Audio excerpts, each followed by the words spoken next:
A deadly rabbit virus, nicknamed bunny Ebola, is now spreading rapidly in southwestern United States.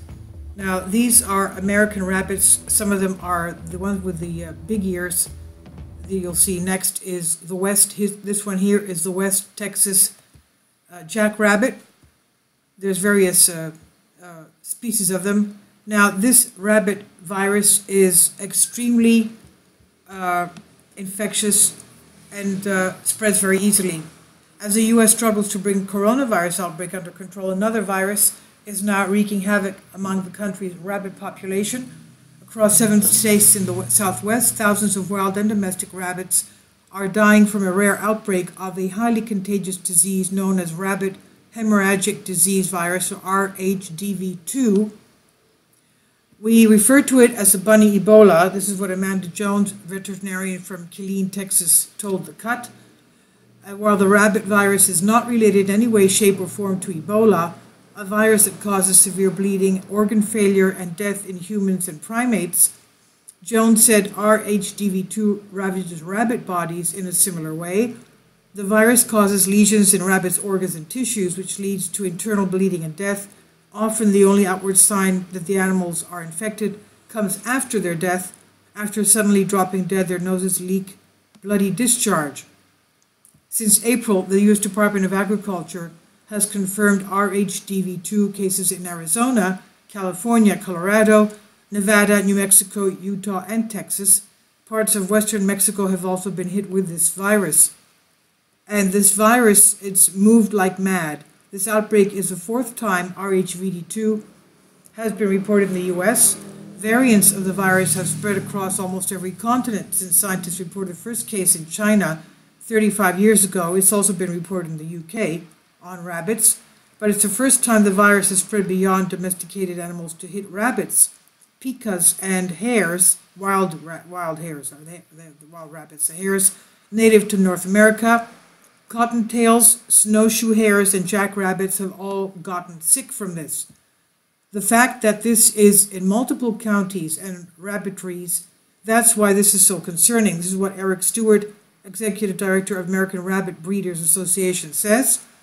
And then to hear it's burning through the wild rabbit population, that, of course, furthers our concerns that much more. In 2018, the virus popped up among pet rabbits in Ohio. Then a separate outbreak happened in Washington State. In late February, more than a dozen rabbits died in the Center for Avian and Exotic Medicine in Manhattan, succumbing to the virus in minutes amid violent seizures. This southwestern outbreak, which appears in Arizona and New Mexico a month later, is related to those 3. Now, Ralph Zimmerman, New Mexico State veterinarian, said, "We still have no idea where it originated. It snowballed and moved like mad. Nearly 500 animals in New Mexico were infected between March and June." He said, "We had one guy with 200 rabbits, and he lost them all between a Friday afternoon and Sunday evening," Zimmerman said. It just went through and killed everything, meaning his rabbits. New Mexican officials instituted a depopulation policy. If one rabbit in a home caught the disease, the state requires the remaining rabbits in the nest to be euthanized. That led another 600 animals to be killed in an attempt to stop the virus's spread. By April, researchers had reported cases in rabbit populations in Colorado, Texas, and Nevada as well. Dozens more then popped in California and Utah. And Jones said, "I'm going to be really honest with you, I think there are more cases than have been reported. It's a highly contagious, hard-to-kill virus. The bunny Ebola kills with startling effect. Once an animal is infected, the virus incubates in as few as 3 days. The incubation, some bunnies start to lose their appetites and energy, though others show no outward symptoms before dropping dead. Ultimately, the rabbit's organs, their livers and spleens fail, and their blood stops clotting properly. In the current outbreak, officials have reported a death rate of about 90%. The bunnies that do survive become severe hazard to others since they continue shedding virus for nearly 2 months after that. RHDV2 spreads easily through blood, urine, and feces. While the virus cannot infect humans or other types of animals, it can stick to hair, shoes, and clothing to move between bunny hosts. If a rabbit touches a surface contaminated by viral particles, it could get sick. insects that roam between rabbits can spread the particles as well. The virus is also hard to kill. It can live for more than 3 months at room temperature. It survives temperatures of 50 degrees Celsius, that's 122 degrees Fahrenheit, for at least an hour and cannot be killed by freezing, according to the House Rabbit Society.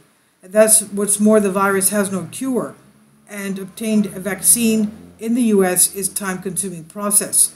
Getting a vaccine in the US takes weeks. Since the virus originated overseas, there's no licensed vaccine available in the US yet for this rabbit Ebola. Instead, vets like Zimmerman and Jones have to request permission from the USDA to import vaccines from Spain and France. That approval process takes at least a month. Jones said that she puts in her order mid-April to receive it June 9. One of the Zimmerman's orders took 5 weeks to arrive. The USDA is working to domestically produce RHDV2 vaccine, but the process will likely take a year or more, according to the House Rabbit Society. This is not just going to go away, Jones said. This is a new problem that's here to stay. This was originally on Business Insider, and it's on by Eileen Woodward, Business Insider, and it's on Science Alert.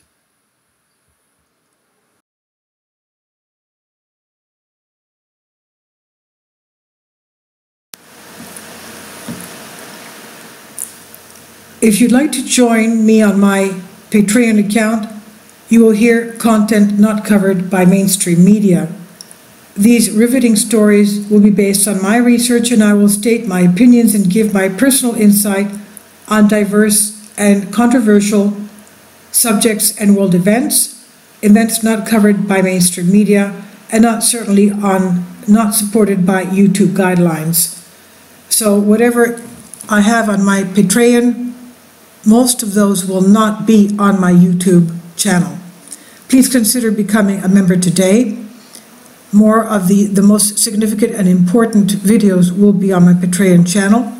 Your support helps me to continue my research and keeps this YouTube channel alive.